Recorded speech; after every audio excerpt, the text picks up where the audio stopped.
Welcome to Your Life As, where you get to live the life of someone from history, minus the awkward battles, bad decisions, and serious consequences. Experience the glory, the drama, and the excitement, but skip all the hard stuff.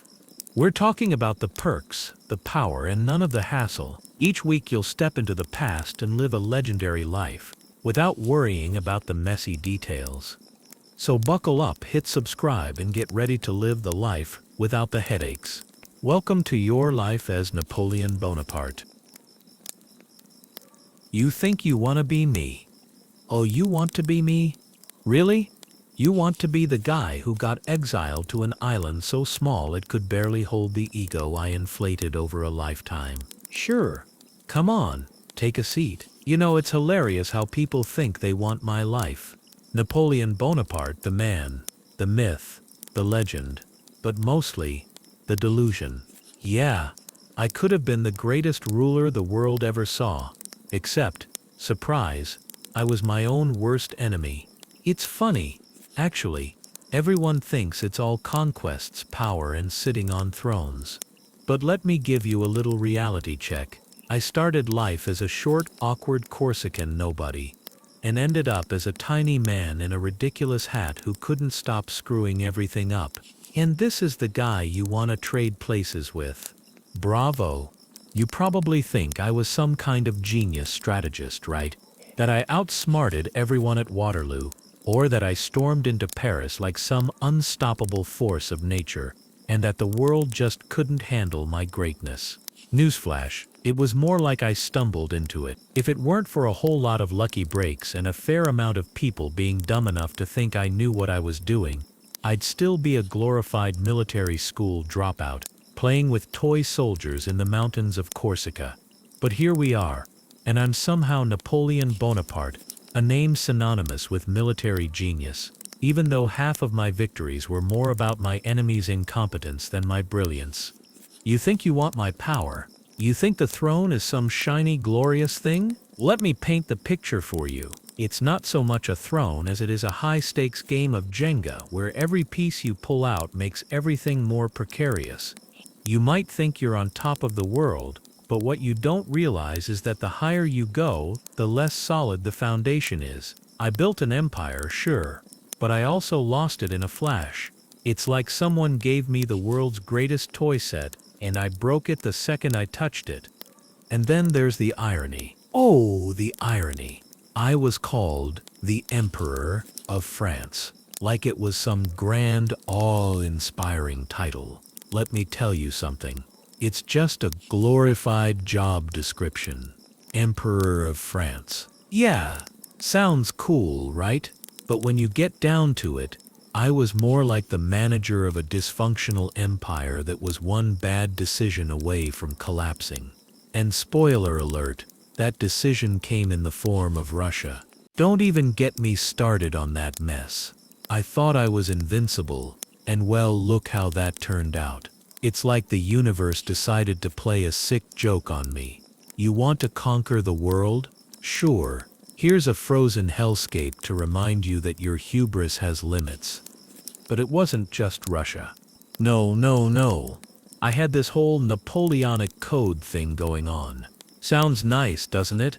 Laws that were supposed to make me a hero, immortalized as a champion of justice and equality.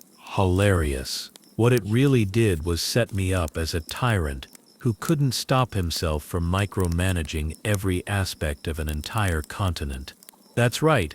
While I was busy thinking I was some modern-day Caesar, the real joke was that I was probably one of the most controlling, paranoid leaders in history. Ask anyone. They'll tell you Napoleon didn't just want to rule the world, he wanted to control every breath his subjects took. But hey, at least I looked good doing it, right? All those fancy uniforms, those ridiculous hats, that god-awful hair. Sure, I was short, but you can't be a dictator without a bit of flair, can you? You can't have an empire and not have some good propaganda. And believe me, I worked that angle hard. From the moment I became emperor, I made sure to make my image a spectacle. My face was plastered on every coin. I had artists fawning over my magnificence, like I was some sort of divine being sent to rule over the masses. But guess what? No amount of art, no amount of grand speeches, and no amount of self-glorifying propaganda could change the fact that I was just a man.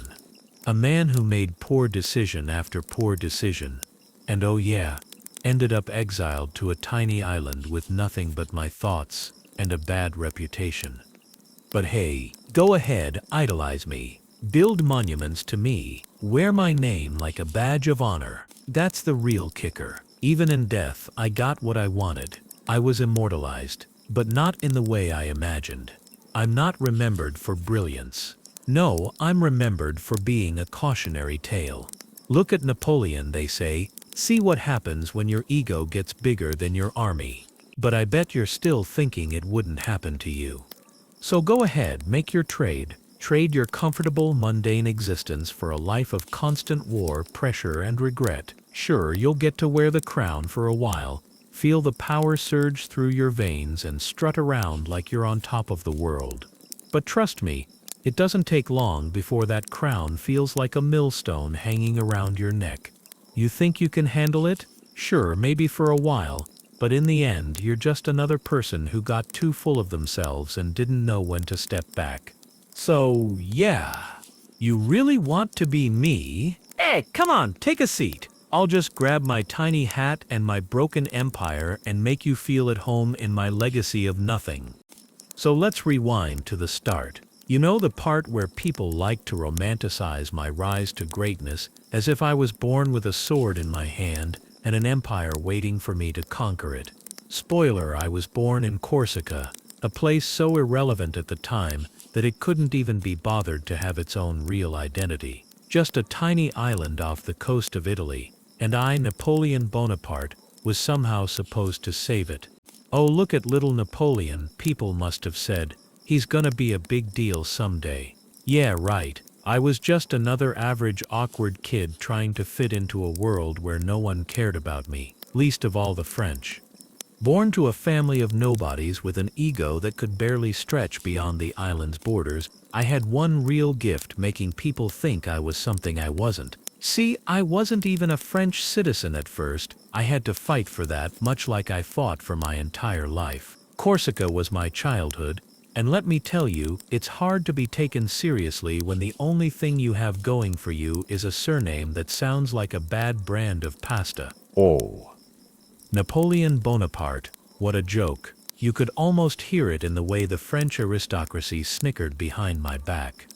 I wasn't born a god. I wasn't even born a noble. I came from a modest family of minor Italian nobility, which basically meant we had a title and a really awkward dinner conversation, but we were dirt poor. I grew up with my mother, who was a powerhouse of guilt, and my father, who was a guy who made questionable decisions. My father was obsessed with me becoming something better than him, so he shipped me off to mainland France when I was just a teenager. I know. Teenager Napoleon. Picture that: a scared, angry little boy with a chip on his shoulder, looking up at all these tall, proud Frenchmen, and wondering why no one thought I was cool enough to play with. Spoiler alert, they didn't. Let's just get this out of the way. Military school. Ah, yes. The moment that should have broken me. But somehow I survived. Not because I was the best at anything, that would have been too easy, but because I was just competent enough to be overlooked. I wasn't the best soldier. I wasn't the best scholar. And I sure as hell wasn't the best at making friends. No. I was the guy they thought would be forgotten. The outcast who barely passed his classes and spent more time staring out the window than actually learning tactics. But somehow this whole mediocrity in a sea of excellence thing worked in my favor. I wasn't the smartest, the tallest, or the most charming, but I was desperate. Desperate enough to fight for my place, no matter how small it was. By the time I graduated from the military academy, they had a name for me. Napoleon Bonaparte, the awkward Corsican. Yeah. Real catchy name. It was hard to escape the shadow of my own mediocrity. But hey, I was in France now. I was a French officer. The whole world was my stage. I'm sure you're thinking, Oh, so that's when you became the great man of history. Well, buckle up, because the truth is much worse than you're imagining. People say I had a destiny or some divine purpose. Maybe, but I never really saw it that way. I wasn't born with a silver spoon in my mouth. Hell, I was probably born with a rusted fork in my hand. If I'm honest, my rise to power was more about timing, manipulation, and dumb luck than anything I'd like to admit.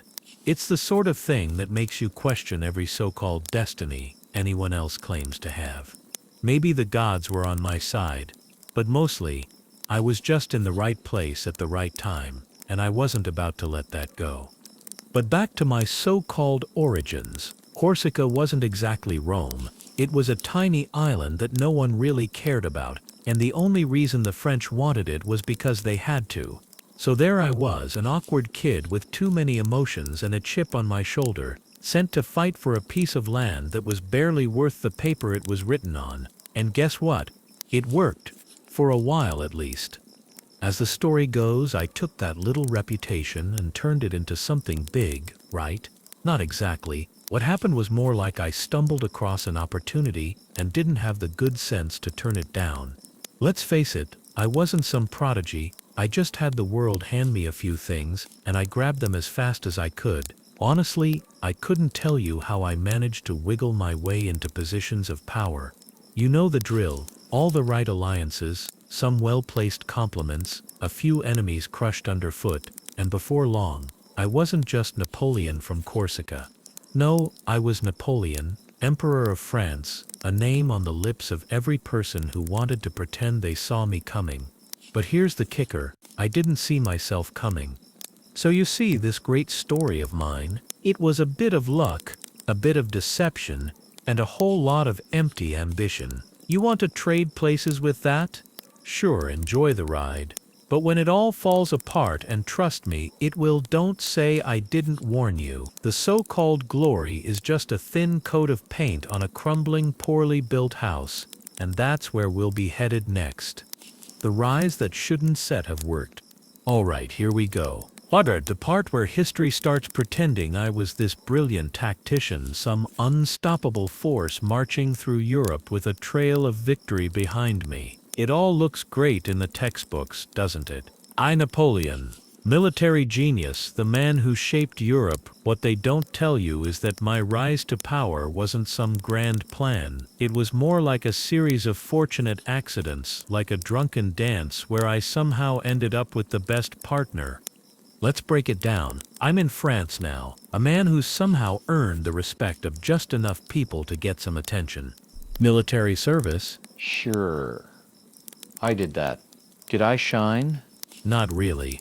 My talents were more along the lines of being the guy who could stand still long enough for the right people to think I was doing something important. I wasn't the best soldier. Hell, I probably wasn't even the most competent, but I was good at finding the right moment. And let's face it, that's the real key to success in life. Find the right time, the right people, and do just enough to seem like you know what you're doing. It's laughable when you think about it. In the 1790s, the French Revolution was in full swing. I mean, the revolution itself was a mess, right? Everyone was dying in the streets. People were eating each other alive, and the French didn't know whether they were coming or going. But somehow, in all of this chaos, I suddenly found myself leading troops. I'm not even sure how it happened. One moment I'm a nobody from Corsica, the next I'm telling people how to march and fight. It's like the universe handed me the keys to the kingdom, and I'm over here in my little Corsican brain trying to figure out which door leads to actual success. But hey, maybe it wasn't that simple. I did manage to turn the tide during a few key battles, most notably when I took on the British at Toulon. A victory, sure, but here's the twist. It wasn't just my brilliance that won the day, it was the fact that the British were totally unprepared. It wasn't me being some military genius, it was more like I happened to be in the right place, at the right time, and surprise, surprise, the British just fell apart. And because of that, I got this reputation as some sort of military mastermind. This is the part where everyone starts whispering, he's the one, he's going to change the world. But in my head, I wasn't thinking about world domination. I was thinking about one thing: how do I make sure people never realize I'm just winging it? That was my real skill, bluffing my way through situations. And by the time the revolution really started to boil over, I had my foot in the door with all the right people. The French were looking for anyone who could give them a little bit of stability, and they found me. Was it my charisma? My unrelenting ambition? Nope. It was my sheer unbelievable nerve. I mean, I didn't just rise through the ranks. I crashed into them like a wrecking ball in an antique shop. 1 minute, I'm commanding a battalion, and the next, I'm a general. But let's be honest here, I didn't have a clue what I was doing. No real training in tactics. No grand strategy, just a desire to prove that a short guy from a small island could conquer the world. And it worked. A lot of luck, a lot of carefully calculated risks, and a lot of people making terrible decisions just so they wouldn't have to deal with my massive ego. The real turning point, that little adventure in Italy. Oh, you didn't think I was that great? Well, let me tell you about the Italian campaign, where I single-handedly convinced everyone I was some kind of military deity. I led the French against the Austrians and their allies in northern Italy, and surprise, we won. But not because I was so much smarter than everyone else. No, it was more because the Austrians had their heads up their asses. A few good moves on my part, sure, but mostly I played the game better by convincing my enemies that I was smarter than I actually was. By the end of it, I was a hero. I was the hero. And of course, the French were eating it up. I had a knack for making things look way better than they were. Victory? Sure. But the real victory? The reputation? It wasn't about the war, it was about the narrative. The truth didn't matter anymore. I had crafted this immaculate persona of a genius. And guess what? Everyone bought it. The press loved me. The politicians loved me. The people? They thought I was the answer to all their prayers. I was the Napoleon everyone dreamed of. But here's the ugly truth. I was still a little punk kid from Corsica who was playing dress-up as a ruler. I was fighting battles on the backs of others' incompetence. My army wasn't full of unstoppable warriors. No, it was full of scared men trying to survive under the weight of my delusions of grandeur. And let's not forget, my rise wasn't some majestic march toward greatness. It was a mad scramble to stay relevant, to build an empire on shaky ground, to finally feel like I mattered in a world that didn't care. Sure, I had some victories, but at the end of the day, I was just lucky enough that no one saw through my act. So yeah, I rose to power. But was it the result of some divine plan? Hell no. It was just the right mix of timing, ego, and opportunism. And when it was all said and done, I wasn't the hero I thought I'd be. No, I was just a guy who was good enough at fooling everyone to get a crown on his head. The people who rode my coattails, my favorites. The people who loved me. And by loved, I mean saw me as an easy ticket to power and fame. If you want to talk about parasites, look no further than my loyal inner circle. I can't tell you how many times I looked around and thought, who are these people? And why are they always smiling like they're about to stab me in the back? But hey, who am I to judge? I was too busy looking in the mirror to notice I was surrounded by leeches, and trust me, they were all there, just waiting for their piece of the empire I was graciously building for them. Let's start with Josephine, my first wife. Josephine, the woman who really knew how to play the game. She came from a lesser noble family, so she had plenty of experience in making sure she was on the right side of history. She wasn't some great love story. No, she was a strategic move, and I fell for it. Hook, line, and sinker. Her charm was her weapon, and I was too busy believing in my own legend to see it. She had this knack for knowing what I needed before I did. But she wasn't the only one who had that skill. She had a few side hobbies, like, I don't know, affairs with the French aristocracy. Yeah, while I was out conquering Europe, she was busy conquering other men. But what did I do? I kept her around because, hey, She could make me look good at the fancy dinners and at court. It's all about optics, baby.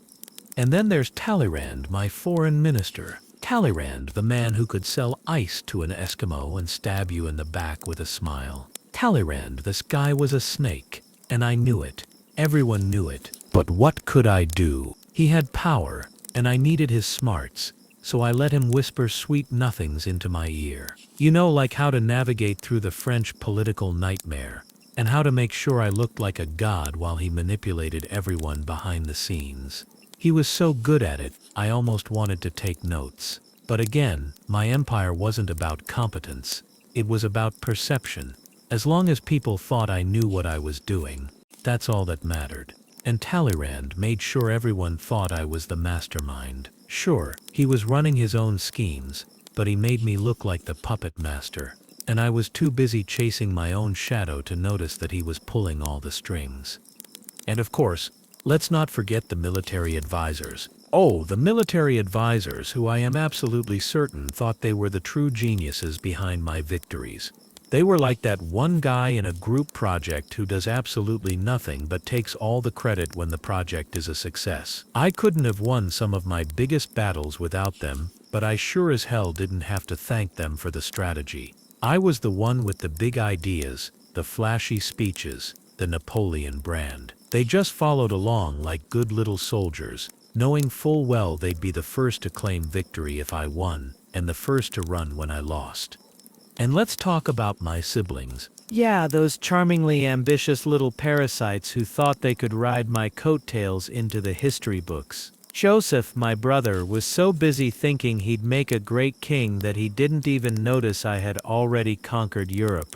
Spoiler, he wasn't cut out for it, but did that stop him from taking the throne of Naples? Of course not. The whole family thought they were royalty and I was just the tool that helped them get there. But I wasn't about to let that stop me either. No, I needed a team, right? So I made sure to hand out titles and power like candy on Halloween. My brothers and sisters were all too eager to take whatever I threw their way. Little did they know, they were all as incompetent as I was. And last but certainly not least, there was Louis, my other brother. This guy thought he was the next great ruler too. Yeah, he got Holland and I was just sitting there wondering, who the hell let this guy in? He couldn't even handle his own country, let alone an empire. But hey, he looked good in a uniform, right? That's really all you need when you're playing the royal family game. Throw on a shiny hat, ride around in a carriage, and boom, you're a ruler. He'd go down in history as the king who lost his country. But what did I care?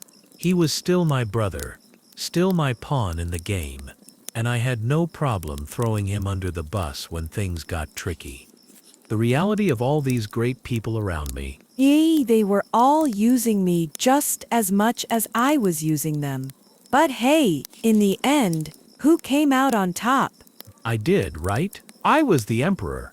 I was the one who made the decisions, who won the wars mostly, and who set the vision for France. But when things fell apart, who did everyone blame? Me, of course. They all turned on me, like rats on a sinking ship. The same people who had gotten fat off my success were the first to toss me into the trash heap when the tides turned. But that's the thing about power, you're only as good as your last victory, and when I lost, well, they all made sure they were nowhere near the sinking ship. So there you go. My inner circle, my loyal people. They fed off me, rode my coattails, and made their own fortunes, all while making sure my ego never realized I was their useful idiot. But I guess that's the price of greatness, right? When you're the emperor, everyone else is just waiting for their turn to stab you in the back. Oh, the golden days, the glory years. When I truly thought I was invincible. You know, that sweet spot in time when I was conquering everything in sight and dictating laws that would forever define civilization, or so I thought. I was at the top of my game, the crown of Europe perched on my head like some shiny trinket I could never take off. I mean, when you're Napoleon, everything seems like it's meant to be. The French people loved me, my soldiers adored me, and my ego. Well, my ego was floating so high that it could have been mistaken for a second moon. It's funny, right? When you're on top of the world, you start to think that every decision you make is brilliant. I'm sure you've felt this way in your life too, right? That brief moment where you think, yeah, I got this. Only for the universe to remind you that you're not as invincible as you'd like to think. But back to the golden era, the peak of my power. At the time, I was convinced I was the center of the universe. I was rewriting history. I had the Napoleonic Code, a set of laws so grand that I thought they'd be immortalized for centuries. And for a while they were. Hell, even now people still pretend to admire that nonsense. But let's be real, it was just a way for me to solidify my control. A system that promised equality and fairness but was really just a tool to keep my regime running smoothly. You think it was about justice? Nah, it was about me staying in power. But hey, you know what they say, you've got to look like you're doing something good, or people might start asking questions. As I expanded my empire, I became obsessed with perfection. Every part of my rule had to reflect my grandeur. From the military uniforms to the way I strutted through Paris, I wanted everything to be spectacular. My self-image was almost as inflated as the empire itself. Every palace I built, every victory I celebrated, every battlefield I conquered, was another stroke of genius in the Napoleon masterpiece. And I won't lie, at the time, I thought it was. Who else could do it? Right. I mean, sure, the other European leaders were there, but they weren't me. They didn't have my vision. They weren't playing the game with the same energy I had. Oh, and don't get me started on my military brilliance. Yeah, I'm sure you've heard of it. The Napoleonic Wars, when I crushed Europe under my boot. But let's be honest for a second. Some of it was more about luck and timing than any divine talent I had. Sure, I had some strategies, but so did every other person with a map and a few soldiers. My real genius, that was in my ability to make people think I was the greatest military mind in history. It wasn't enough to be good. I had to make sure everyone knew how good I was. My men followed me into battle not just because they were loyal, although many were, but because I made them believe I could do the impossible. I convinced the French that I was their savior, the ultimate leader, the savior of France, the glory of Europe. But here's the reality: as my empire grew, so did my delusions. And by the time I had wrapped most of Europe in my clutches, I thought I was untouchable. In fact, I thought I was above everything. This is where it starts to get truly ridiculous. The more I conquered, the more I became obsessed with how I would be remembered. I wasn't just some emperor, I was going to be immortalized. But here's the catch: immortality is a tricky business. You can't really plan for it. You can't carve your name into history while you're still writing the script. But damn if I didn't try. Every monumental thing I did was part of the larger Napoleon brand. My empire wasn't just about military dominance, it was about me becoming synonymous with greatness. I wanted to be Caesar, Alexander the Great, and Charlemagne all rolled into one. I even tried to elevate myself to almost godlike status. But while I was sitting there, surrounded by portraits of myself and statues declaring my supremacy, I didn't realize that the cracks were already forming. Let's talk about my grandiose projects. I built roads, established the Bank of France, reformed education, and tried to make France the model of a modern state. And for a while it worked. My government worked like a well-oiled machine. People praised me for these reforms, even though most of them were completely self-serving. I mean, come on, who else was going to benefit from all these reforms if not me? It wasn't charity, it was preparing the ground for my eternal reign. The truth is, I didn't do most of it because I loved France. I did it because I loved the idea of France as my empire, and I needed the French to worship me. But while I was busy acting like the architect of civilization, the real architect, reality, was slowly catching up to me. Everything I built was unstable. My empire, a castle made of cards. And here's the thing about cards. Eventually someone will blow on them, and your empire will fall apart. My golden era was really just a blinding light on a sinking ship. The world didn't know it yet, but the cracks were forming, and I was already headed for a spectacular crash. I'm sure you'd love to live the dream, to wear the crown, have all the power, and think the world revolves around you. It looks glorious from the outside, doesn't it? But inside it was like living in a constant state of delusion. I convinced myself I was perfect. But spoiler alert, no one is. Especially not me. So yeah, this was the golden age of my reign. It wasn't sustainable, it was a party with too many shots of ambition, and I was the guy who passed out on the floor while everyone else watched. But hey, I wasn't ready to admit it yet. Not by a long shot. It's funny though, it wasn't the wars or the failures that took me down. It wasn't even them. The traitors, the rebels, or the Europeans who were tired of my perfect little empire. No, it was me. It was my own warped, bloated vision of greatness that was bound to implode. But I sure as hell didn't know it at the time. I was on top of the world, baby, and nobody could stop me, or so I thought. The thing that ruined me? Here we are.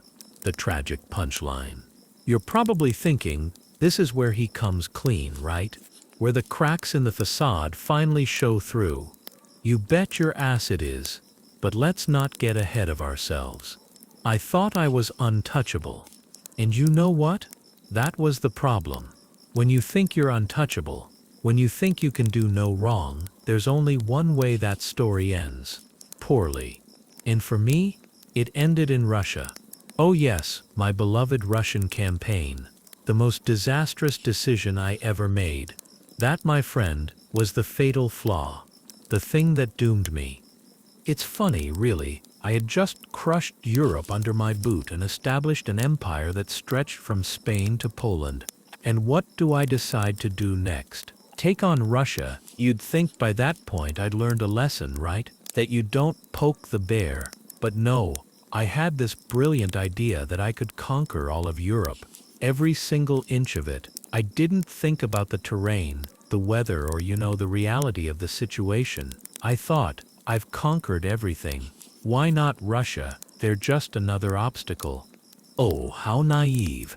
So I marched my army into Russia in 1812, and let me tell you, that was the start of my slow-motion train wreck. At first, everything was going according to my amazing plan. I was Napoleon, after all. I had the strategy. I had the army. I had the ego the size of the Pacific Ocean. What could go wrong? Well, everything could go wrong. It's not like I didn't have the numbers. I had hundreds of thousands of men at my disposal, and I thought we'd just stroll into Moscow and have a nice victory parade. But then came the Russian winter. The Russian winter. That thing that eats armies alive like it's lunch. You see, I didn't account for the weather. Because who needs to worry about little details like frozen rivers or temperatures so cold they freeze your balls off? Well, apparently I didn't, and I paid for it.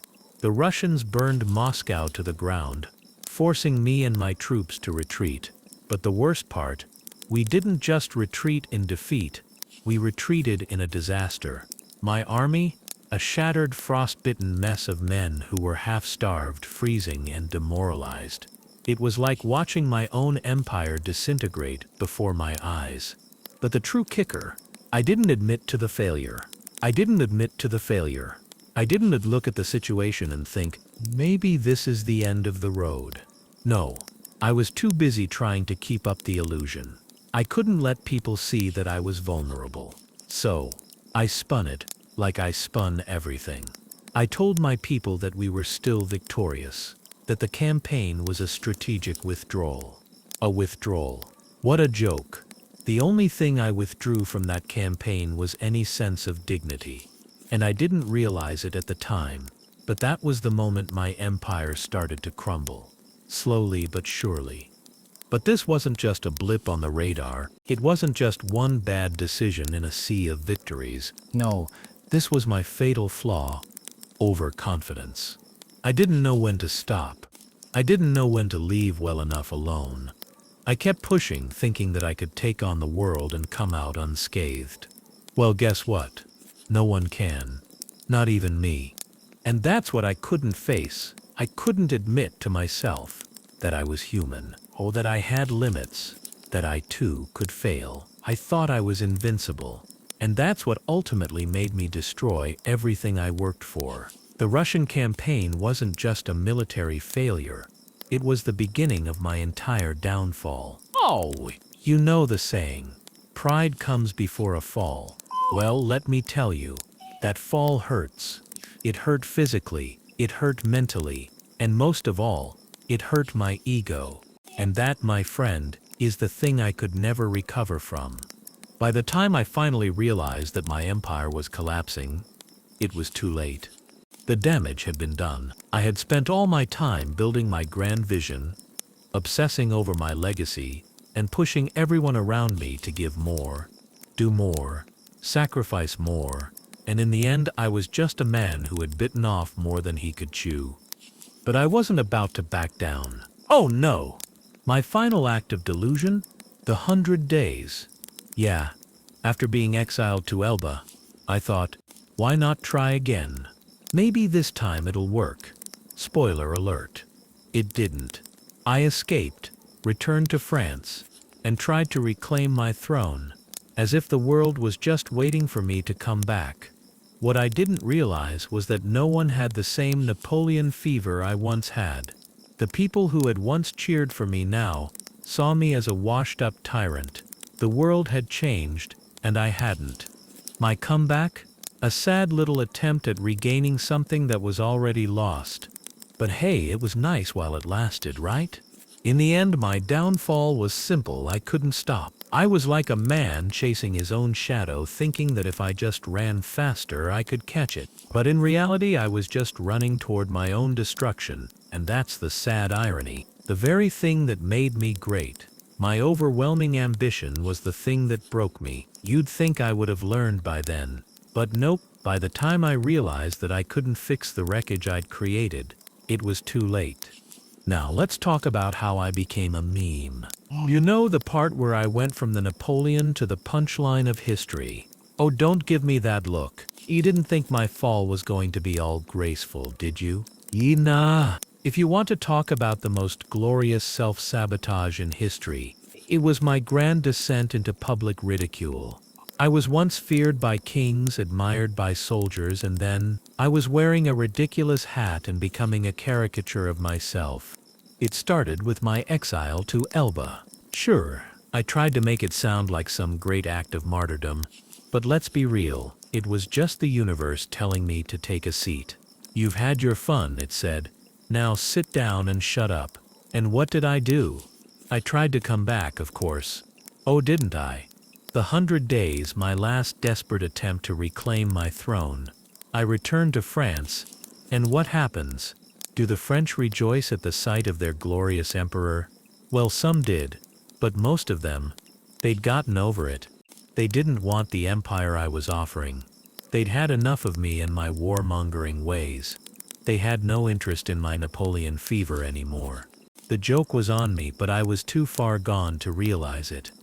So there I was, strutting into Paris like I was still the mighty Napoleon, the great emperor, only to find that most people were either indifferent or had moved on to better things. It was a sad, pathetic attempt at redemption. I tried to play it cool, but in reality I was a walking punchline. My whole return, a disaster. Even my army wasn't buying the act. They were more interested in the fact that I was not the man they had once followed. I wasn't the guy they had fought for. Instead, I was just a washed-up figurehead with an ego the size of a mountain, trying to convince everyone that I was still Napoleon, the guy who could conquer the world. But by the time we got to Waterloo, it was clear. It wasn't me anymore. It wasn't the mighty general who had won 100 battles. It wasn't the Emperor of France. No. It was a man desperately clinging to a past that was long gone, like a clown trying to get laughs while the audience has already started leaving the theater. And how did it all end? With Waterloo, a battle I should have won. A battle I could have won. if not for the fact that my ego and my ignorance had outgrown my ability to lead. That was the final joke, wasn't it? Waterloo wasn't just the end of my reign, it was the end of my delusions. It was the moment everyone realized I wasn't a genius. I wasn't a great strategist. I was just a man who thought too highly of himself. And do you know what happened after? The British, with all their humor and sarcasm, decided I wasn't worthy of the usual exile. No, they sent me to St. Helena, a tiny little rock in the middle of the South Atlantic, a place so remote that not even the most ambitious explorers wanted to visit. They thought it would be the perfect spot to hide me from the world, and they were right, because when I got there, I was no longer the emperor. I was just another exiled loser, a shadow of my former self, left to stew in my own bitter thoughts. Oh, the irony! Napoleon, the great conqueror, reduced to a prisoner on an island no one cared about. I mean, hell, at least when I was on the throne, people paid attention.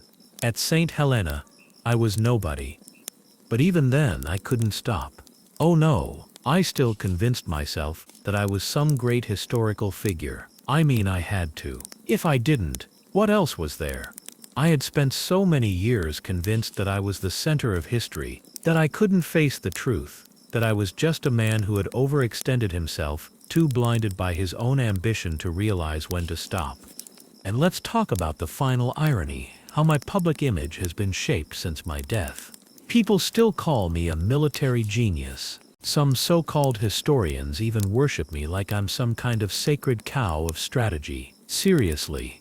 People are still fawning over me like I was the greatest military mind the world has ever seen. Have you seen my track record? Sure, I won some battles, but I also lost so many more. And the ones I did win weren't because I was some brilliant tactician. It was because my enemies were even dumber than I was. And yet after all this, people still call me a hero. A legend. I'm not a legend. I'm the punchline. I'm the cautionary tale that no one seems to learn from. But that's the thing, isn't it? You can't really escape the past. You can't escape the public perception. And now, I'm stuck as a symbol of power and failure. The perfect combination. And if you're out there thinking, wow, Napoleon, you were so amazing back in the day, let me tell you something, you're wrong. You're only seeing the version of me that history wanted to remember.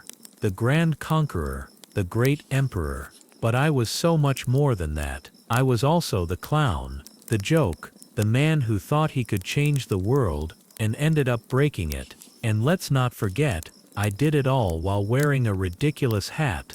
So go ahead, admire my legacy. Build statues of me.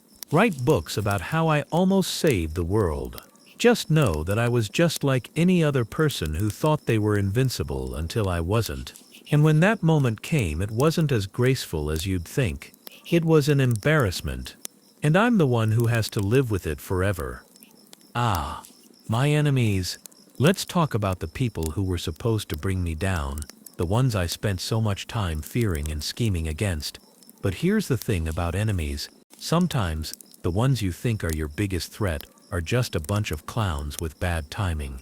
Other times, the real enemy is standing right in front of you, wearing your crown and looking a whole lot like yourself. First, let's talk about the obvious ones. The coalitions of monarchs who couldn't stand the idea of a little Corsican upstart sweeping through Europe like he owned the place. The British were a special kind of annoyance. They had their monarchy, their navy, and apparently, an undying need to poke their noses into everyone's business. But really, what was the deal with them? Their navy was good, sure, but their obsession with defeating me went beyond strategic thinking. They just couldn't stomach the idea of anyone being more powerful than them. And there I was, throwing my hat in the ring as Europe's most talked about power. You think they cared about diplomacy or law? Nope, they cared about their status. And me? I was just a thorn in their royal side. But what did the British do? They sent me off to St. Helena, like I was some sort of low-rent rock star on a permanent tour of obscurity. But I'm getting ahead of myself. We'll circle back to that later. For now, let's talk about the Austrians. Now, I can't even tell you how much I love to hate them. The Austrians were like that annoying neighbor who never lets you forget that they have a bigger yard even though they can't keep it in shape. They weren't just fighting me for power, they were fighting me for something more primal: legacy. They had been the big players of Europe for so long, and I came in and made them look dumb. Honestly, I don't think I've ever met a more entitled bunch. But let's face it, the Austrians were all talk, and my decisive moves at Austerlitz just proved it. Oh yeah, I crushed them. Alright. But did I really defeat them? Or was I just so busy making everyone think I had that I didn't notice the cracks forming in my own empire? Let's not forget the Russians. Oh, the Russians. Those cold, frost-bitten behemoths who I thought I could easily walk over, like they were some minor inconvenience. How dumb was I? The Russian winter, my old nemesis, finally had the last laugh. What was I thinking? Did I really believe I could march through the largest country in the world and not get smacked back down to earth? This isn't a story of a great military mind. It's a cautionary tale of a man who thought he could outsmart geography, climate, and centuries of Russian resistance. My hubris couldn't have been more in your face. The Russians didn't need to do much. They just let me and my grand army destroy ourselves. And guess what? I did. The winter froze the life out of my army, and by the time I retreated, it was clear I was no longer the unbeatable force I once thought I was. The Russians were laughing all the way to their own victory, while I limped away from the worst defeat of my life. And while we're talking about enemies, let's not forget the people who were supposed to be on my side. Ah yes, the traitors. The ones who saw the writing on the wall and decided they'd rather be on the winning side than the Napoleon side. I'm looking at you, Murat, my brother-in-law. You think I didn't see you? You think I didn't know that you were one of the first to jump ship when things went south? You were supposed to be my ally. You were supposed to be the one I could rely on. But in the end, you were just another opportunist, looking for a way out before the walls came crashing down. But you know what's worse? It wasn't just Murat. There were plenty of people like him. My own generals, my own ministers, my own family. All of them were just waiting for me to fall so they could run off to the next big thing. You think I didn't know? Oh, I knew. And that's the real kicker, isn't it? The people who are supposed to be on your team are often the first to bail when the storm hits. Now let's talk about the French people themselves. The ones who were supposed to worship me. I gave them glory, wealth, and an empire that stretched from Spain to Poland. What do I get in return? A bunch of people who thought I could never do wrong until the moment I did. And that was the moment they turned on me faster than I could say Waterloo. You'd think that after everything I did for them, they'd stand by me until the end. But no, the moment things started going south, they left me hanging. And what was worse, they blamed me for the chaos. I spent my whole life trying to make them proud, trying to build something that would last for generations, and in the end I was just a fool chasing a dream that didn't exist. And let's not forget my ultimate enemy, myself. Oh yeah, that's right. The thing that really brought me down wasn't the British or the Russians or the Austrians. It wasn't even my so-called allies or family. It was me, my ego. My inability to see when to step back and when to let go. I was my own worst enemy. I built an empire on the idea that I could do anything, and in the end that very arrogance tore it all apart. I'm not the tragic hero you're thinking of. I'm not the misunderstood genius who was betrayed by the world. No, I'm the guy who let his own ambition become his downfall. I'm the Napoleon who couldn't stop because I thought I was invincible. And now, look at me. A footnote in history. A cautionary tale. So, who are my enemies? Well, let me tell you, some of them were real. But most of them, they were just in my head the whole time. The real enemy wasn't the coalition of monarchs or the traitors. It wasn't even the weather. The real enemy was the man I saw in the mirror every day. The one who couldn't stop pushing until it was too late. My comeback that wasn't sit. Ah yes, the comeback. You know, the one where I decided that I just couldn't go out like a loser. What do you do when your empire's gone, your army's a wreck, and everyone's moved on? You try to come back, of course. It's funny how failure has this way of making you think you can outsmart the universe. Maybe if I just do this one more thing, I thought. Maybe if I could just wave my magic Napoleon wand, the whole world would see me for the unstoppable force I once was. But let me tell you, reality wasn't having any of it. I was exiled, remember? Exiled to Elba, that tiny little rock where I had nothing but time to stew in my own delusions. For a while, I thought I could turn Elba into a nice vacation spot. I had my little army of a few thousand men and the title of Emperor of Elba because, of course, I was still emperor in my own mind. But let's face it, Elba wasn't going to cut it for a man like me. I was Napoleon Bonaparte. The world was supposed to bow to me, and yet here I was, sitting on an island the size of a postage stamp, surrounded by more sheep than soldiers. I needed more. I needed France. And so, like any master strategist or complete idiot, depending on your point of view, I did what any power-hungry man would do. I escaped. Oh, I staged a grand return, didn't I? I hopped on a ship with a few loyal followers, snuck back into France, and started my 100 days of glory. I mean, what could go wrong? I was Napoleon. People were going to cheer. France needed me, right? Well, here's the harsh truth. France didn't need me as much as I thought. They were tired of the wars, tired of my conquests. They just wanted peace. But no, I was so obsessed with my own legacy, I thought they'd welcome me back with open arms. Spoiler alert, they didn't. Sure, there were a few enthusiastic crowds who cheered my return. They remembered the glory days, the victories, the promise of a Napoleon who could lead them to greatness. But let's not kid ourselves. They weren't celebrating me as a person. They were celebrating the idea of me. The legend, the Napoleon that I once was, not the desperate man who had lost everything.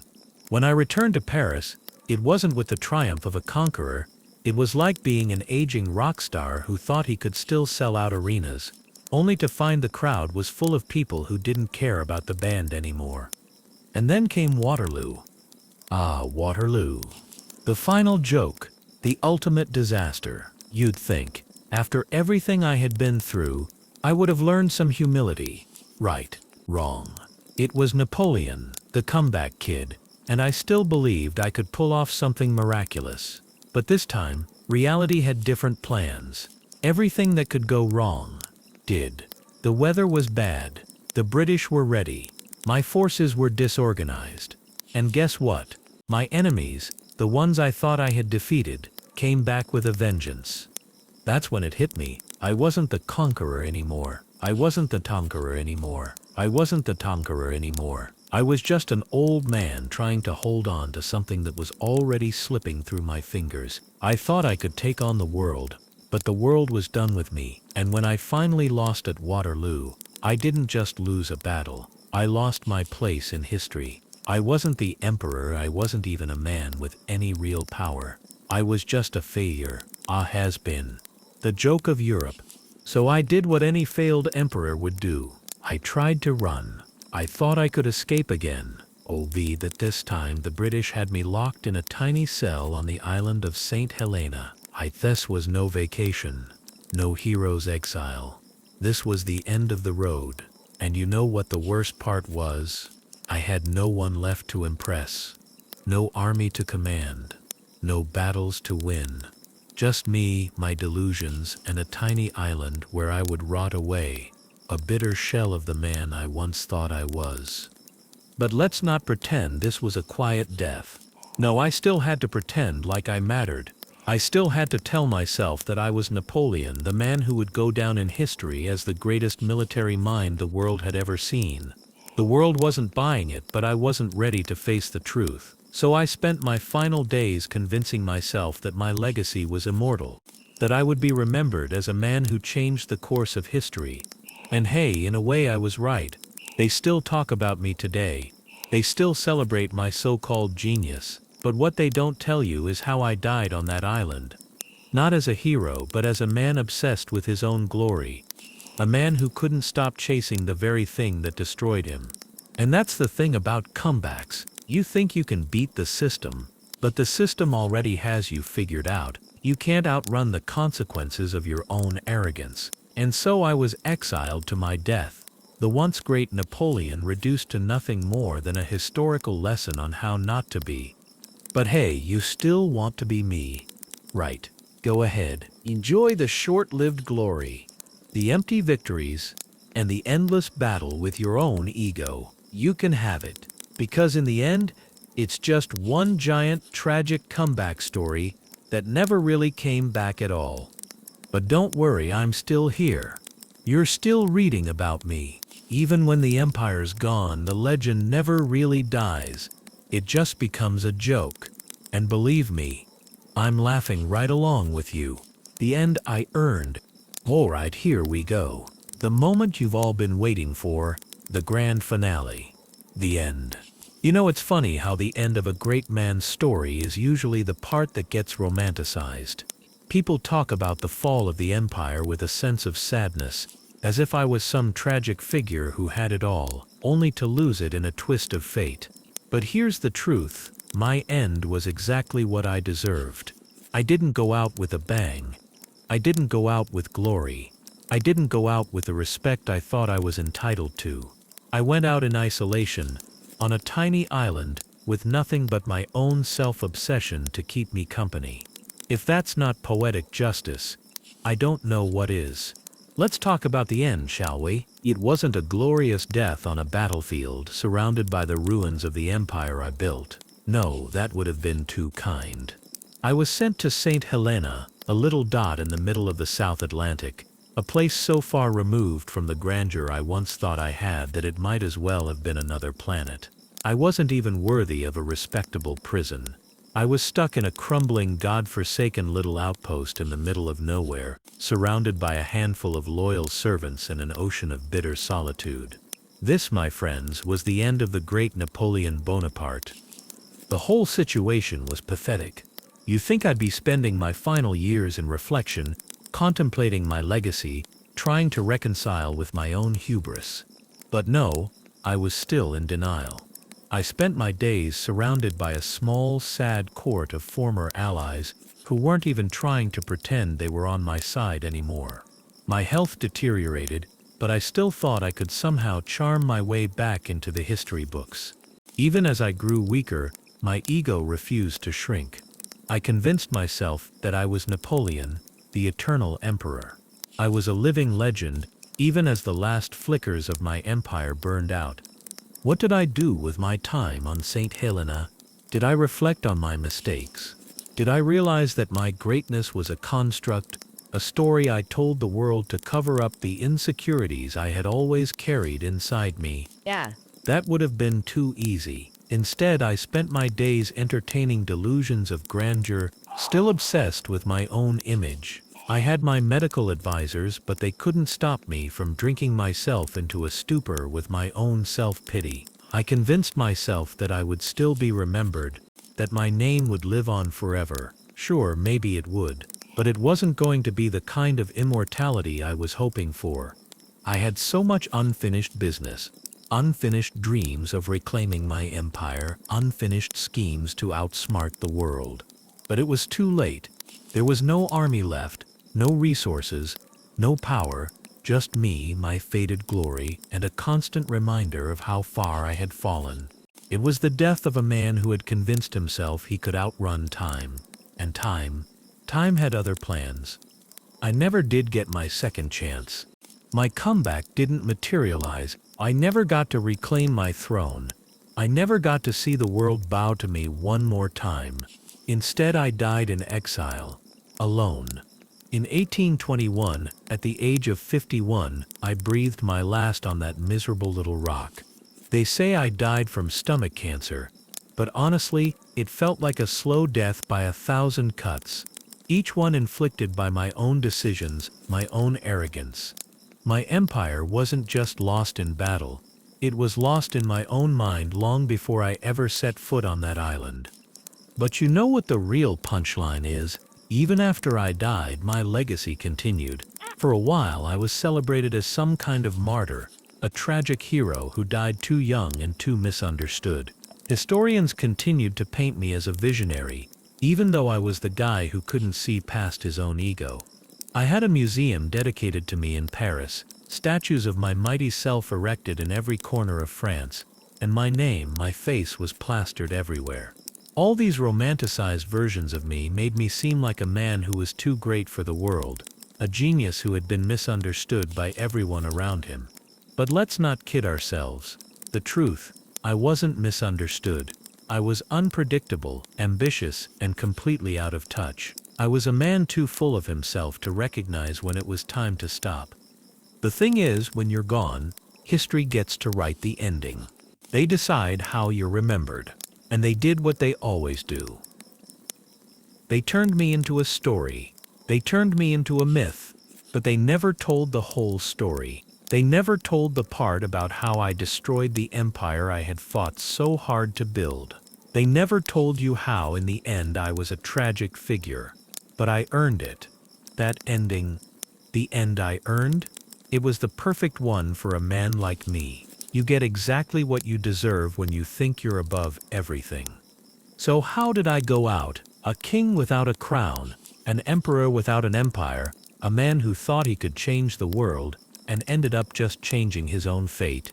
There was no dramatic battle, no last, glorious speech, just a broken man lying on a lonely island, realizing that the empire he built wasn't as grand as he imagined, and in the end, the only thing left of Napoleon was a name, a legacy that didn't match the reality of who I was. But hey, at least I'm not forgotten, right? I mean, you're still reading about me, aren't you? So maybe there's a little bit of victory in that. But let me tell you, the real victory was stopping before you destroy everything. So remember me if you want, keep the statues, keep the stories, but just know that I earned that end. And so, my friend, when you think about what's left of me, just remember it's a legacy of delusion, and that's the greatest joke of all. Chapter 11. What they say about me now. Funny, isn't it? All these years later, and I'm still here. They don't teach about the real Napoleon in history books. No, they teach the glorious Napoleon, the military genius who changed the face of Europe. You get a sanitized version of me, the brave conqueror who spread the Napoleonic code across the globe, who rewrote history with a single stroke of his sword. But here's the thing, that version of me isn't real. The real Napoleon, the one who couldn't stop, the one who destroyed everything he built, the one who died alone on an island. That's the truth. But that truth, that's never as sexy as the myth. What do they say about me now? Oh, it's nice and neat.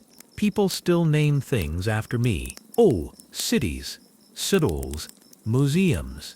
But what do they really know? They've been fed a story, a legacy that's more fiction than fact. And they've bought it. Hook, line, and sinker. They talk about me like I'm some grand, tragic hero. But they forget the part where I destroyed my own life. They forget that my ambition was the very thing that ruined me. You know what? That's fine. Let them have their version. Because here's the truth. I'm still the same guy who built an empire out of ego, only to lose it because I didn't know when to quit. And in the end, maybe that's what makes me truly unforgettable. The fact that I was as human as anyone else, as flawed and broken as you. So go ahead, praise the legend. But just know that the man behind it was a cautionary tale, a warning for anyone foolish enough to think they're above it all. Final chapter, would you still trade places?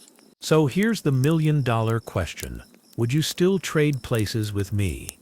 Do you still want to be the guy who rose from nothing, built an empire, wore the crown and thought he was untouchable? Do you still think it would be worth it? The wars, the betrayals, the endless pressure. Because let me tell you something, you don't want this. It seems grand when you're looking at the pictures, reading the books, imagining the victories, but trust me, the cost of it all, that's a price you won't want to pay. You might think the crown is the greatest thing you'll ever wear, but it comes with a heavy, heavy burden, one that I couldn't carry.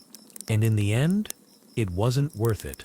So no, I wouldn't trade places with me if I had the chance, and maybe, just maybe, that's the greatest lesson I can offer.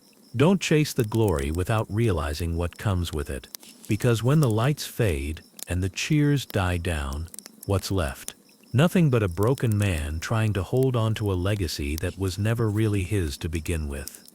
Would you still trade places with me? Think about it.